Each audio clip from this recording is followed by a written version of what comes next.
Halo Bizarian semua, nah, kembali lagi dengan saya Henry Vincent selaku founder dan CEO dari Bizshare. Dan selamat datang di BizTalk, acara ngobrol santai tentang bisnis dan investasi yang membahas tentang seputar dunia finansial bersama dengan narasumber terbaik di bidangnya.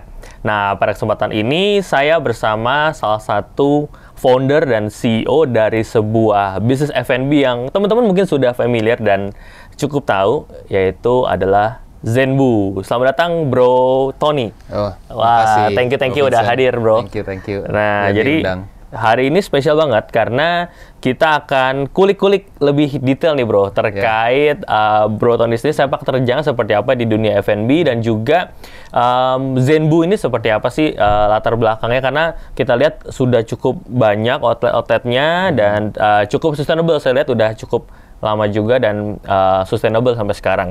Nah, mungkin boleh diperkenalkan dulu, Bro, ke teman-teman Bizarian semua terkait profil dan latar belakang dari Bro Tony sendiri. Silahkan. Oh iya, nama saya Tony.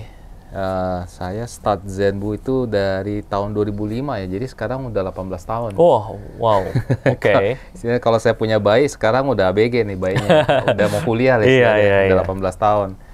Ya, kenapa saya start Zenbu itu karena sebelum saya start Zenbu, setelah saya kuliah dari Amerika, saya sempat belajar di Jepang, dan saya lihat di Jepang itu banyak makanan-makanan casual yang sehari-hari. Di waktu tahun 2005 waktu kita mulai Zenbu itu saya belum menemukan tuh restoran-restoran Jepang yang menyajikan makanan seperti ramen atau rice bowl juga kita yang kenalin pertama, donburi.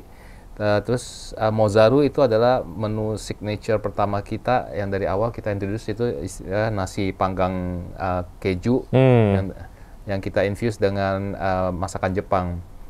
Jadi banyak yang waktu tahun 2005 itu restoran Jepang itu kebanyakan either dia di hotel atau di upscale atau yang sekalian yang umum punya Hokben ya. Iya, benar. Jadi nggak ada yang benar-benar yang restoran Jepang yang kayak yang saya lihat makanan sehari-hari di sana gitu. Jadi akhirnya lahirlah restoran Zenbu 18 tahun yang lalu. Wow, oke. Jadi udah cukup panjang ya gitu. Gimana, Bro? Struggle-nya dari awal memperkenalkan makanan Jepang ini susah nggak sih sebenarnya di Indonesia? Untuk awal-awal sih tergantung lokasi. Kalau di Jakarta nggak begitu susah, dan mereka terima cukup baik ya. Cuman memang Jakarta itu juga behaviornya beda-beda. Jakarta Utara, Jakarta Pusat, Jakarta Timur, Jakarta Selatan itu market memiliki market yang berbeda dan behaviornya juga beda-beda, Bro. Jadi kalau kita ke utara ya, misalnya ya, orang utara bisa orang yang Pluit, Muara Karang atau Pik ya, mereka ke restoran rumah makan. Jadi ke rumah makan mau pakai celana pendek, sendal jepit, ya masuk aja ke restoran gitu. Jadi makan pulang itu tempat makan. Tapi kalau di daerah selatan, orang ke tempat makan untuk socializing juga, buat ketemu orang, buat meeting lah, buat entertain, beda behaviornya. Jadi waktu Zenbu awal buka di Muara Karang ya, kita ngeliat wah customernya kok kayaknya lihat restoran baru, masuk coba gitu kan. Animonya waktu tahun 2005 itu memang belum ada Instagram, belum ada Facebook, belum ada apa-apa ya, jadi memang word of mouth doang. Ya, jadi tamu datang, cobain, mereka suka, repeat, kayak ya kita build dari sana. Ya memang awal-awal orang, terutama menu signature kita ya, yang kenapa kita tulis awalnya kita bilang House of Mozaru. House of Mozaru karena memang kita yang memang meng-create menu ini. Ya, kita meng-create menu ini dari awal. Awalnya juga orang tolak, nih apa nih makan nasi sama keju nih. Ya kan awal enak lah apa segala macam. Tapi kita believe sama produk ini karena produk ini unik dan disukai sama anak-anak muda. Mungkin orang yang dewasa atau yang cukup berumur awal-awal agak resisten, tapi lama-lama suka juga ternyata ya. Jadi kita ngenalin sampai kita patenin dulu sampai sekarang nama Mozaru itu. Tapi sepanjang perjalanan ini ternyata udah mulai banyak yang pakai nama-nama Mozaru nih di menunya mereka nih.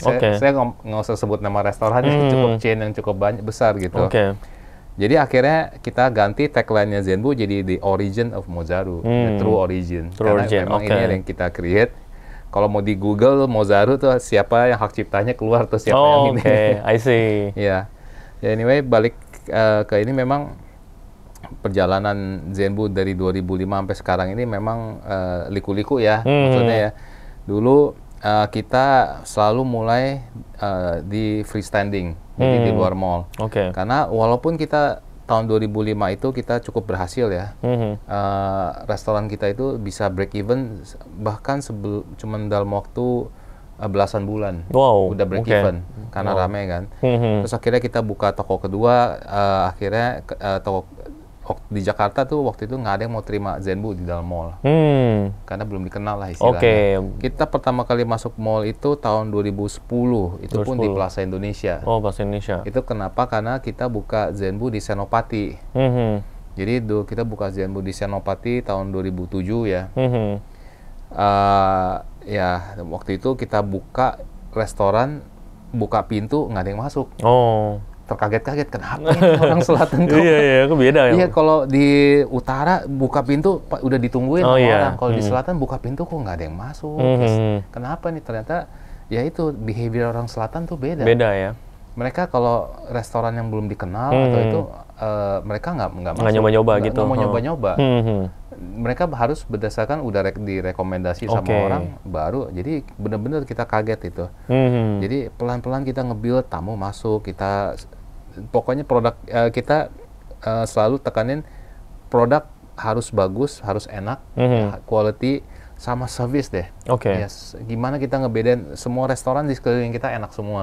Yang ngebedain kita apa? Service kita harus lebih baik. Betul. Udah, dan juga harganya juga kita harus harga yang orang bisa datang karena ini casual ya, orang bisa dine in kapan aja, bukan yang fine dining ya, memang momentum doang kan. Jadi itu pelan-pelan kita build sampai 2007 sampai akhirnya 2009 datanglah salah satu GM-nya leasingnya dari Plaza Indonesia. Ternyata langganannya Zenbu juga, dia suka banget. Mereka lah yang pertama kali meng-offer Zenbu ke Plaza Indonesia. Jadi dari tahun 2005 dari 2006 deh saya keliling di Jakarta ya. Sampai 2009-10 itu ditolak sama semua mall di Jakarta. Ditolak. Waduh. Bawa proposal dan lihat nanti ya taruh aja ya. Iya. Kita baru kita makanya kenapa ada di PVJ tahun 2006 karena itu mall yang di Bandung yang juga mall baru yang terima kita. Yang di 2006. Jadi Zenbu itu adalah restoran Jepang yang pertama yang di dalam mall loh kalau saya di Bandung ya, di Bandung. Di Bandung ya. Kalau nggak seingat saya ya. Ya tahun 2006. Ya, jadi kita buat masyarakat Bandung, Zenbu itu sangat dikenal. Jadi ya itulah perjalanannya lah sampai setelah 2010 diterima sama Plaza Indonesia. Nah, itulah dari situ baru pelan-pelan kita ditawarin. Baru masuk ke mall-mall lagi yang lain. Iya, dari situlah perjalanannya Zenbu. Mantap. Berarti nggak langsung ujuk-ujuk masuk mall nih teman-teman. Jadi memang udah membuktikan dulu secara kualitas segala macam, akhirnya dikenal dan disukai orang, baru banyak yang nawarin nih. Berarti yang outlet pertama di Muara Karang ya bro ya? Iya betul. Itu Muara Karang yang pertama. Itu ukurannya seberapa gede bro? Itu ukurannya sekitar 300 meteran. Restorannya sendiri sekitar 200 meter. Karena dan ada area parkir di depan dan juga mobil bisa parkir di sepanjang jalan di Muara Karang itu. Sampai sekarang masih ada juga? Kebetulan outlet pertama kita buka sampai 10 tahun. Terus owner ya gitulah. Namanya sewa gitu-gitu ya? Karena sewa sama orang, pemilik tempatnya ini nggak kasih kita perpanjang, sedih banget waktu kita bongkar. Karena bersejarah banget tuh bro ya. Iya, karena ini order pertama kali tapi kita nggak ada choice, ownernya juga nggak mau jual, dia kan tempatnya mau dikasih ke anaknya buat usaha. I see. Ya we have no say lah. Jadi ya udahlah terpaksa akhirnya kita pindah. Oke. Berarti sampai sekarang udah berapa cabang bro untuk Zenbu sendiri? Zenbu sekarang total ada 23 cabang. 23 cabang. Iya. Oke. Ada di Jakarta, Jabodetabek, ada di Surabaya, ada di Jambi, ada juga di Pekanbaru, ada di Bali juga. Wow, oke. Berarti itu sekarang berapa persen yang stand alone, berapa persen yang mall? Dari semuanya cuma satu tuh yang standalone. Oke, sekarang udah shifting ke ini semua ya, berarti ya? Iya, itu juga di Jambi sih sebenarnya. Oke. Yang itu juga karena memang yang franchisee-nya itu dia punya ruko sendiri, dia bangun lah. Itu restoran Zenbu yang di Jambi itu salah satu restoran yang saya boleh bilang yang terproper lah sekarang di Jambi lah. Oke, Iya. mantap. Nah, kalau berbicara tentang produk, berarti sebenarnya kalau Mozaru ini apakah di Jepangnya sendiri ada atau ini kreasi dari Bro Tony dan tim nih? Kalau di Jepang sendiri yang mirip ada, namanya Doria. Oke. Cuman kita twitch a bit supaya lebih ke taste-nya Indonesia. Oh, I see. Iya. Dulu memang kita start juga dengan kita ada chef juga orang Jepang namanya Osumi-san. Waktu dia membantu meng-create menu-menunya itu. Jadi sebisa mungkin kita jaga look sama authenticity-nya Jepang, tapi taste-nya ya masukin sedikit ke taste Indonesia. Oke. Karena biar agak cocok ke lidah masyarakat kita ya. Betul. Oke. Berarti kalau secara target market, Bro, ini berarti Zenbu itu sebenarnya lebih condongnya ke kelas ataupun demografi seperti apa, Bro? Kalau sekarang ya, karena kita udah 18 tahun ya, itu perjalanannya saya sampai ketemu orang di tempat gym, dari umur 5 tahun dia makan Zenbu. Oh gitu? Iya. Sekarang teman nge-gym. Waduh. Umur 23 bro. Oke. Gue makan Zenbu dari umur gue 5 tahun loh. Gue udah tua ya sekarang. Iya. Jadi yang dulunya papanya bawa dia waktu masih kecil, saya banyak ketemu dia, wah saya makan Zenbu dari saya SMP, sekarang dia udah berkeluarga sendiri.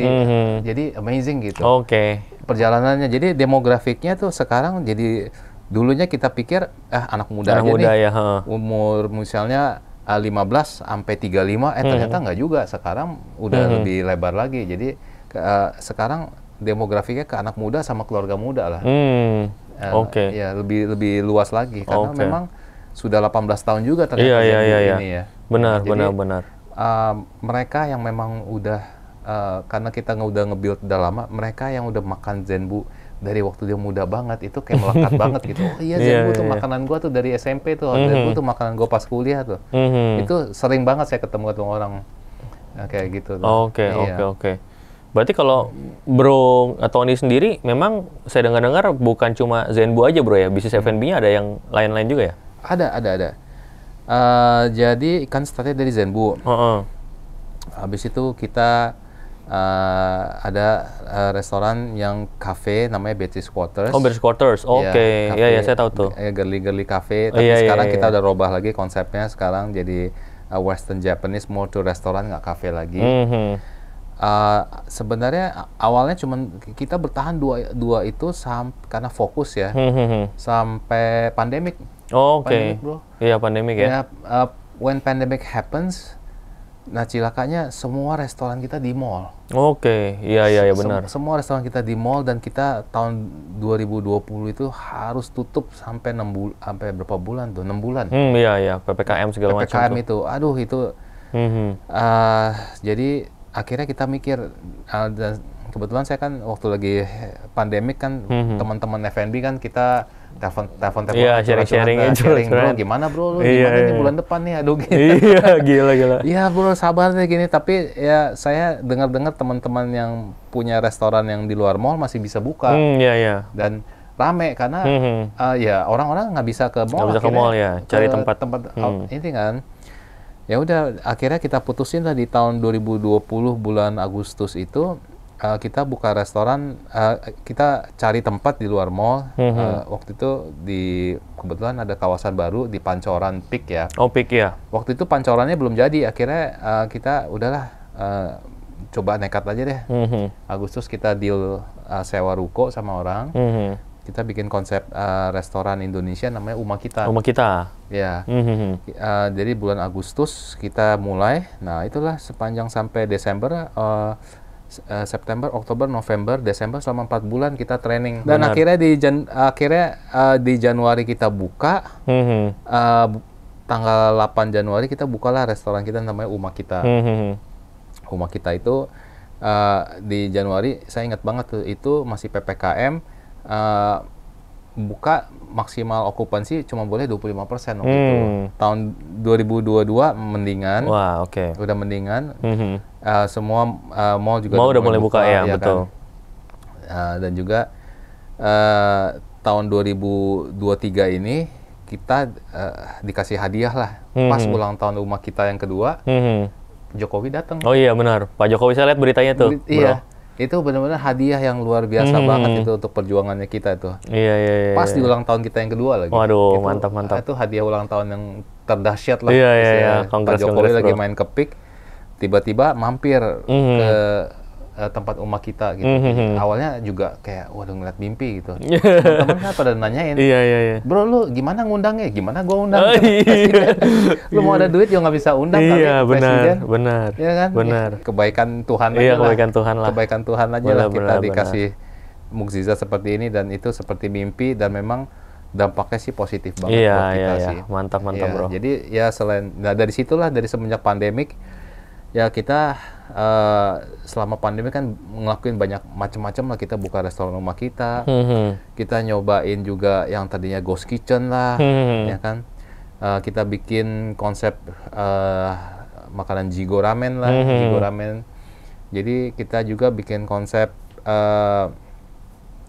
waktu itu kita juga ada temen yang punya kafe namanya Bermuda Cafe. Bermuda Cafe. Waktu pandemik dia berat untuk ngelanjutin, akhirnya kita take over. Ya akhirnya dia bilang, udah lah lu jalanin aja deh bro. Ini kayaknya dia juga waktu itu Bermuda baru 2 toko ya. Baru 2 toko. 3 toko, sorry. 3 toko, cuman toko yang satunya di rukonya dia udah tutup. Jadi udah kita, dengan 2 toko yang ada di CP sama Citos kita lanjutin. Nah sekarang kita baru buka lagi di One Satrio. Gitu. Mantap. Berarti memang pandemi ini mengajarkan kita banyak hal bro ya? Banyak. Gila. Ya di satu sisi saya bersyukur bahwa ngelewatin pandemik ini kita punya tim yang solid banget. Iya, benar. Solid yang benar-benar, karena kita berjuang sama-sama. Udah lama juga sama tim kita, jadi kita lewatin bener-bener, dan juga kita belajar banget, dan juga memang bersyukurnya memang pahit ya, pelajaran pahit, tapi bener-bener kita diproses sedemikian rupa yang akhirnya bikin kita jadi lebih kuat. Ya, lebih kuat. Benar. Saya juga kaget, kok sekarang banyak banget ya konsep yang keluar pas pandemik ya. Teman saya, bro lu sekarang konsep restorannya banyak. Iya ya, bukannya gimana ya, karena gara-gara keadaan juga. Gara-gara keadaan, karena begini ya udah mesti begini, karena begini ya mesti begini, akhirnya gitu. Benar. Ada berkahnya juga lah ya. Ada berkahnya gitu. Iya. Balik lagi ke Zenbu nih bro. Iya. Jadi Zenbu kan kita udah kerjasama 2 kali nih bro ya, di TSM sama di PIM 3 gitu, dan responnya cukup bagus, apalagi PIM itu omsetnya cukup growing juga. Kemarin kita lihat. Yang ketiga kali ini kita kan mau kerjasama di Ion Mall ya bro ya, Ion Tanjung Barat. Nah awal memilih untuk lokasi di situ gimana sih bro, lihat potensinya? Ion Tanjung Barat itu Zenbu itu hampir ada di semua Ion ya. Kita believe sama manajemen Ion. Saya lihat Ion Mall itu menurut saya itu salah satu mall yang paling proper. Dari kalau kita ke Ion tuh menurut saya itu dari parkirnya nyaman, fasilitas keluarganya bagus. Mau di semua Ion deh. Sekarang tinggal tergantung lokasinya kan. Ya. Nah, Ion Tanjung Barat itu adalah itu ada di titik yang agak di sangat strategis nih sebenarnya ini. Antara timur dan selatan. Jadi dekat sama Citos, ya belum nyampe Citos, tapi dia cover area residential juga, dan kantor yang sekelilingnya. Pas kita survei ke sana, kok waktu mereka buka rame banget ya. Iya benar. Ya rame banget. Saya berkali-kali survei ke sana, saya ngeliat satu restoran Jepang yang namanya Gyukaku, nggak pernah sepi ya. Terus teman-teman saya yang dari social affair juga, si Daryl, dia bilang, bro lu harus buka di sana. Makanya kita kalau berteman sama ini kita nggak pernah nganggap kompetitor, kita malah saling isi, lu buka sana bagus loh, buka sana bagus loh, kita saling kasih informasi, saling sharing lah, saling sharing. Dan bagusnya juga ini momentumnya pas. Zenbu sekarang udah dapat sertifikasi halal. Oh, sertifikasi halal. Itu wah, perjuangan mantap. yang waktu kita masuk TSM Cibubur, kita masih proses. Masih progres ya. Ya, kita kan ada yang nanya, ini Zenbu halal nggak? Kita lagi proses. Sebenarnya kita udah pakai bahan halal itu udah di tahun 2019 sebelumnya. Tahun 2020 kita udah mau proses sertifikasi halal, cuman karena COVID pending. Oke. Ya kan, dari orang ya MUI-nya semuanya kan juga lagi pada WFH semua. Itu perjalanan panjang dari 2021 ya. Ya, akhirnya 1,5 tahun lah bro prosesnya. Wah, untuk dapat sertifikasi halal itu, dan akhirnya kita dapat. Mantap. Iya, buat Zenbu. Jadi momentumnya pas banget. Dan juga kita lihat ada kenaikan sales signifikan. Iya, benar. Yang saya pantau nih dari beberapa tempat, terutama yang area restoran yang agak di luar Jakarta ya, daerah Bekasi, daerah Bogor, daerah Depok, itu mereka concern banget dengan namanya sertifikasi halal. Walaupun udah kita tulis no pork no lard juga tetap. Iya, tetap aja harus ada logonya itu, harus bro. ada logo halalnya. Iya, benar. Iya. Nah, sekarang udah dapat nih, bro. Wah, mantap. Keren. Jadi teman-teman investor juga bisa nyaman karena memang sudah halal dan memang sudah sertifikasi halal juga. Nah, kalau di Ion tadi kan kita lihat lokasinya strategis, bro, segala macam. Kita ada strategi khusus nggak sih, bro, untuk yang di lokasi Ion Mall Tanjung Barat ini, atau seperti apa nih inovasi-inovasi yang akan dilakukan oleh Zenbu di sini? Zenbu ini sekarang yang di tahun ini ya kita mulai kerjasama dengan agensi Jepang. Yang nanti akan lebih mengangkat, nanti kita ada spokesperson-nya sekarang. Oke. Ya. Jadi nanti kayak brand ambassador gitu, bro ya? Semacam lah. Semacam gitu ya? Brand ambassador. Nanti kita akan kerjasama dengan agensi ini, ada beberapa spokesperson. Nanti bisa dilihat juga, kita udah bikin video, ada tiga video. Yang berbahasa Jepang, tapi ada teks Indonesianya gitu kan. Itu salah satunya. Dan juga Jepangnya ini kan Jepang yang memang udah tinggal di Indonesia juga, jadi mereka bisa nge-represent, oh ini memang makanan Jepang yang memang istilahnya di twist ke taste Indonesia. Jadi, nanti kalau untuk buka di Ion Tanjung Barat, yang kita akan lakukan itu ya pertama, kita pas buka ini kita akan announce bahwa nanti kita akan datangin influencer seperti biasa ya, dan juga tapi kita pasang hoarding board aja tuh, gaungnya juga, Zenbu mau buka ya sini. Jadi udah dapat feedback yang lumayan juga, jadi orang udah agak menanti-nanti Zenbu buka di daerah sana. Karena orang yang tinggal dari sana itu makan Zenbu harus ke Kokas. Iya, benar. Lumayan juga. Lumayan jauh juga. Iya. Akhirnya. Oke. Nah, kalau dari sisi produk kan andalannya tetap Mozaru nih, bro. Betul. Tapi ada inovasi-inovasi produk. Saya lihat juga lumayan banyak, bro ya. Ada macam-macam, teppanyaki, ada macam-macam. Itu boleh ceritain, bro? Oh iya.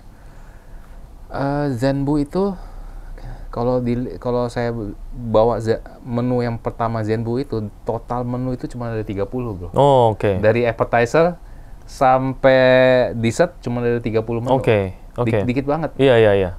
Ya. Sekarang mungkin appetizer-nya aja bisa 30. Wah, iya. Ya. Jadi memang menunya memang sekarang variatif banget, karena kita sadar customer Zenbu ini makin lama makin yang namanya bisnis restoran itu bisnis lifestyle ya, bro. Iya, benar. Lifestyle itu berubah. Customer kita yang tadi umur 5 tahun sekarang umurnya udah 23 tahun. Iya, benar. Yang tadinya SMP umur misalnya 15 tahun, sekarang umurnya udah 33 tahun. Oh my God. Iya. Benar. Jadi gimana keep this customer tetap back to Zenbu? Iya, buat loyal, jadi kan benar. Mungkin 15 tahun dia doyan Mozaru, habis itu umur 33 sekarang dia doyannya mungkin yang lebih ke yang bakar-bakaran. Iya. Jadi kita banyak banget kalau dilihat menu Zenbu yang selama kita pandemik tuh kita nggak diem. Kita ngedevelop menu Zenbu. Jadi pas tahun 2022 kita launch menu baru Zenbu itu, menunya udah variatif banget. Dulu Zenbu itu makanannya selalu untuk kita makannya sendiri-sendiri. Ya? Japanese kan gitu, makan nggak pernah sharing. Oh iya. Ya kan? Pesan donburi sendiri, pesan teppanyaki buat sendiri. Sendiri. Ini Mozaru juga sendiri. Nah, karena behaviornya dan juga market Zenbu ini makin beragam, makin lama-lama makin ada family-nya. Akhirnya kita create menu yang ala carte juga. Akhirnya. Oh iya. Nah, itu ada beberapa menu ala carte dan juga banyak menu-menu. Sekarang kan orang, bosan nih makannya kayak gitu. Oke, sekarang kita create makanan yang lu bisa custom sendiri deh. Lu mau kayak mau zarunya nih, mau pilih nasi butter, mau nasi garlic, mau nasi yakimeshi, atau mau spaghetti, atau apa, dan lu create deh sendiri deh. Oh iya, create sendiri. Iya. Terus lu mau toppingnya apa lah, mau ayam, seafood, beef, atau apa, terus sausnya juga sekarang kita tambahin lagi sausnya. Dulu cuma ada 3, sekarang total ada 6 saus. Oke. Nah, jadi terserah create itu dari menu Mozarunya aja loh. Terus juga nanti ada lagi yang menu ramen juga bisa lu create sendiri. Ramennya lu mau kuah apa, terus toppingnya yang mau apa. Jadi kayak menu-menu kayak gini, preferensinya terserah customer sendiri. I see. Yeah. Justru biar orang jadi terus, saya cobain yang ini, jadi banyak variasinya ya. Oke, menarik. Jadi itu salah satu inovasinya yang memang cukup enak sih. Jadi saya kan juga nyoba bro. Kemarin nyobain, saya sukanya yang ada yang, kalau nggak salah yang ada sedikit saus-sausnya gitu, yang Mozarunya ada sausnya tuh. Nah itu variasi beda-beda, jadi bokap nyokap juga beda-beda sukanya gitu. Ada yang suka teppanyaki segala macam, jadi enak buat keluarga, udah bisa banget. Gitu. Jadi teman-teman dari semua kalangan udah enak banget lah untuk jadi pelanggannya Zenbu gitu ya. Bisa, siapa tahu kalau teman-teman investor mau invest nih, bisa bawa keluarganya buat sekalian makan segala macam. Pasti. Nah, karena kita cater makanan Zenbu itu untuk keluarga sih sekarang. Untuk keluarga, untuk teman, untuk ini. Jadi menu arti Zenbu sendiri itu, Zenbu itu artinya komplit. Jadi menunya benar-benar kita kompletin, bro. Oh, I see. Pantesan. Baru tahu nih, bro. Zenbu artinya komplit ya, teman-teman ya. Iya. Oke. Nah, untuk tadi ya, berarti itu salah satu keunggulan Zenbu juga dibanding kompetitor, karena kalau kompetitor kan biasanya mungkin dia ya udah itu aja menunya gitu ya. Kalau ini variasi segala macam. Ada lagi nggak, bro? Challenge-nya kan makanan Jepang semakin banyak nih. Gitu. Apa yang kira-kira Zenbu akan lakukan dengan kompetitor-kompetitor yang lain makanan Jepang juga nih, bro, misalnya? Kalau memang kompetitor selalu ada, apalagi kalau lu ke Peak ya, bro ya. Iya. Peak itu gila. Namanya restoran tuh kayak lautan. Iya. Sampai kalau ke Peak, yang enak apa Peak, bro? Bingung sendiri jawabnya, saking banyaknya pilihan. Ya, saya ada temen datang, dia bilang gila ya, bro ya, ke Peak itu ya. Gua kalau tiap hari makan satu restoran itu 1 tahun muter juga belum tentu balik loh. Iya. Saking banyaknya pilihan kan. Jadi memang kompetitor tuh sekarang banyak sekali. Ya untungnya Zenbu itu udah 18 tahun ya, bro ya. Jadi kita ada loyal customer yang memang yang kita build relation, yang mereka ada positif. Kalau orang yang memang suka dia ada positif feelingnya gitu. Itu waktu itu mbaknya. Jadi kita memang service excellence itu kita harus sampai ke personal touch. Jadi saya selalu bilang sama tim ya, jadi jangan kenalin customer kalian, anggap temen, anggap ini. Jadi panggil namanya kalau ingin, kalau memang langganan. Misalnya Pak Vincent, apa kabar nih? Lama nih ngeliat nih, pesannya apa nih hari ini, Mozaru yang pakai butter seperti yang kemarin, atau mau coba nggak nih menu yang lain? Jadi dianggap kayak gue udah personalize banget nih gitu. Iya, gue enak lah makan situ. Kayak kita ke Starbucks deh bolak-balik kan, dipanggil apa kabar kayak gini. Jadi nggak cuma ngerasain produknya, tapi ada relationnya juga. Ke suatu restoran, ke satu brand itu. Jadi ya strategi kita menghadapi begitu banyak kompetitor yang baru, kita harus pokoknya satu, produk quality harus disustain, harus dipatok, udah tancepin nih. Nggak boleh diturunin, nggak boleh. Sama aja sebenarnya juga nggak bagus, harus di-improve sebenarnya. Ya kan, gimana setiap kali kita bisa, makanya improve lagi. Kompetitor itu menurut saya baik ya. Jadi kadang saya juga dapat ide-ide baru juga dari kompetitor. Terpacu jadi ya, bro ya. Kreatif juga ya bikin menu kayak gini. Kreatif juga yang bikin menu kayak gini kan. Bahkan kalau dilihat dari buku menunya Zenbu sendiri, Bro Vincent boleh lihat lah, itu proses buat bikin menunya aja itu kompleks banget itu, buat fotonya, apanya itu, benar-benar.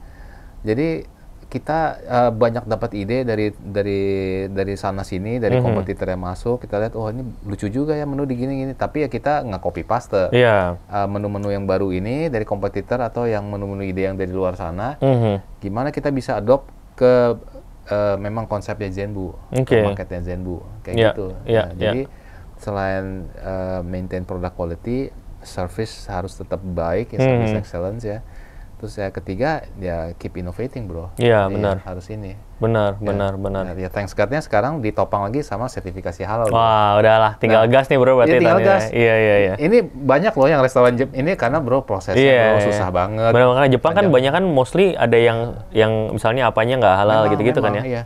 Dan halal pun juga, halal yang sertifikasi sana pun juga kadang nggak diterima di MUI sini. Benar. Jadi Harus. kadang ya itu yang kenapa prosesnya panjang karena ya itu. Iya. Kadang-kadang yang sertifikasi halal sana nggak dianggap. Lu harus daftar lagi di sini, harus sesuai dengan standar sini gitu. Benar. Jadi restoran Jepang halal wah udah luar biasa kongres bro. Iya. Thank you. Mantap. Itu nggak banyak loh. Bro. Iya nggak banyak loh itu, susah loh itu. Bahan-bahan Jepang tuh saya tahu banget tuh. Susah memang. Nah mungkin terakhir bro, untuk dari Zenbu sendiri, Zenbu sekarang kita bisa bilang Zenbu Group lah ya. Visinya untuk 5-10 tahun ke depan kayak gimana sih bro? Oke. Targetnya kita kan udah 18 tahun nih, ya kan. Sertifikasi halal udah dapat.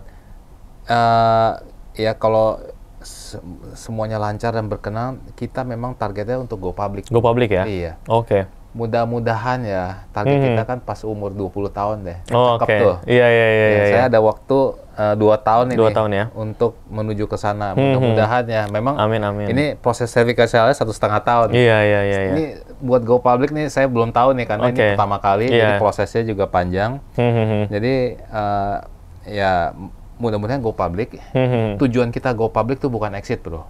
Banyak yang orang kan restoran bukan restoran, bisnis apa? Iya. Go public, exit, terima duit, udah bisnisnya ditinggal. Terima duit dulu, bukan. Karena biar bagaimanapun ini kan ini babynya kita, kita yang ngebangun. Kita go public tujuannya untuk sebenarnya ya bisa dapat funding buat scale lebih cepat ya. Scale lebih cepat lagi dan juga kita bisa buat lebih maju lagi lah sebenarnya. Iya. Kenapa kita salah satu yang ke B-Share ya karena jujur ya gitulah kalau bisnis restoran semua uang yang didapat diinvest lagi bro. Iya benar. Capek juga bro. Iya. Benar. Iya jadi diinvest baik, makanya kita ngajak partnership B-Share ya, kita buka untuk umum untuk sekian saham buat support kita untuk lari ke sana lah. Waktu IPO-nya lah ya. Untuk waktu IPO. Jadi nanti saya harapkan mudah-mudahan itu idealnya sih begitu. Pas kita ulang tahun 20, kita IPO, pas kan waktunya. Jadi teman-teman semua juga bisa nikmati bareng-bareng lah. Nikmatin bareng-bareng. Iya. Nah, ini pantesan. Jadi kalau perhatiin teman-teman, Zenbu itu pasti selalu majority di dalam kerjasama dengan B-Share sahamnya gitu. Karena kemarin kita ngobrol juga untuk IPO kan memang kita perlu consolidate untuk laporan keuangan segala macam kan. Betul. Jadi harapan nanti teman-teman semuanya yang memang sudah invest di outlet Zenbu yang ada di B-Share ini bisa kita tarik juga nanti ke atas setelah IPO ya, kita bisa sukses bareng-bareng lah gitu ya. Pasti. Ketika Zenbu IPO gitu. Mantap bro. Jadi kita dukung sama-sama nih ya Zenbu ya teman-teman ya. Oke, mantap. Jadi mungkin terakhir bro, closing statement nih gitu ya, kepada teman-teman juga semuanya, kenapa sih harus kerjasama dengan Zenbu gitu ya, terutama di outlet yang di Ion Mall Tanjung Barat ini. Silahkan bro. Kenapa ya? Ya saya cuma bisa bilang Zenbu itu restoran yang cukup solid lah, karena kita udah lewatin 18 tahun, jadi bukan restoran yang datang hype-nya 3 tahun, habis itu 3 tahun mati, atau 5 tahun, itu waktu yang panjang loh, 18 tahun itu. 18 tahun, benar. Ya, dan juga setelah COVID itu, ini momentumnya sih bro, yang sekarang orang tuh, saya lihat semua bisnis sepi, F&B ini lagi happening banget. Iya, lagi orang tuh akhirnya balik lagi, cobain. Ini bisa saya rasakan dan saya lihat sendiri dengan banyaknya restoran yang buka di mana-mana, restoran baru, dan juga pangsanya Indonesia ini kan sangat-sangat menarik banget sih. Saya ini banyak dari teman-teman yang dari luar sana yang mau masuk ke Indonesia karena ngeliat potensi market Indonesia itu besar sekali. Dan kenapa di Ion Tanjung Barat ini, karena satu, saya ada kepercayaan sama manajemen Mall Ion, karena kita udah ada di semua Ion nih. kita rasakan relationship-nya cukup baik, mall-nya juga cukup sangat-sangat proper, dan juga lokasinya di Ion Tanjung Barat ini menurut saya sangat-sangat strategis ya di sana. Dan juga udah terbukti nanti lokasinya kita bakal ada memang di sebelahnya Gyukaku sih. Sebelah Gyukaku. Kita nggak compete kok, karena kita saling mengisi. Iya, benar. Karena Gyukaku kan konsepnya sendiri all you can eat ya. Kalau kita kan Zenbu kan yang makan sendiri. Iya, gitu. benar. Ya, kita saling komplement, dan saya ngerasa saya lihat sendiri ini restoran Gyukaku hampir tiap hari rame loh. Iya, benar. Iya. Marketnya juga Ion itu juga basically Jepang temanya ya, Bro ya. Iya. Jadi cocok lah ya. Cocok. Oke. Iya. Oke. Mantap. Jadi teman-teman bisa harus hati-hati nih, jangan sampai nanti nggak kebagian sahamnya di Zenbu Ion Mall Tanjung Barat ini, karena memang potensi sangat bagus, dan apalagi Zenbu udah pengalaman 18 tahun lebih di industri F&B dan terus berkembang gitu. Mudah-mudahan teman-teman ketika invest bisa aja keluarganya makan segala macam, nanti IPO kita bisa sukses bareng-bareng lah bersama dengan Zenbu. Amin. Oke, paling itu aja Bro diskusi kita pada kesempatan hari ini, dan teman-teman Bisharian semuanya. Buat teman-teman yang belum invest, bisa langsung cek di aplikasi Bishare. Di sana sudah ada penawaran untuk Zenbu Ion Mall Tanjung Barat, dan teman-teman bisa langsung invest mulai dari 1 juta aja gitu ya, karena di Bishare ini kita bisa affordable buat teman-teman semuanya, bisa ajakin keluarga nanti juga makan ke restoran sendiri gitu ya, dan ramein bareng-bareng gitu ya. Dan ini juga waktunya semakin menipis, jadi teman-teman buruan, karena semakin lama teman-teman invest, itu harga biaya layanan semakin tinggi. Jadi buruan sebelum ketinggalan yang lain. Jadi kita kayak gitu Bro sekarang. Gitu ya? Iya, jadi kalau makin tunda dia makin mahal harganya. Harus gercep nih ya. Harus gercep berarti. Oke, mungkin itu aja teman-teman. Silakan langsung cek di Bishare, websitenya di bishare.id ataupun di aplikasi Bishare di Google Play dan App Store. Oke, thank you Bro Tony sudah ngobrol-ngobrol sama gua hari ini, dan teman-teman Bisharian. Semoga makin sukses untuk Zenbu Group-nya. Thank you. Oke, thank you Bro. Thank you. See you. Thank you Bro.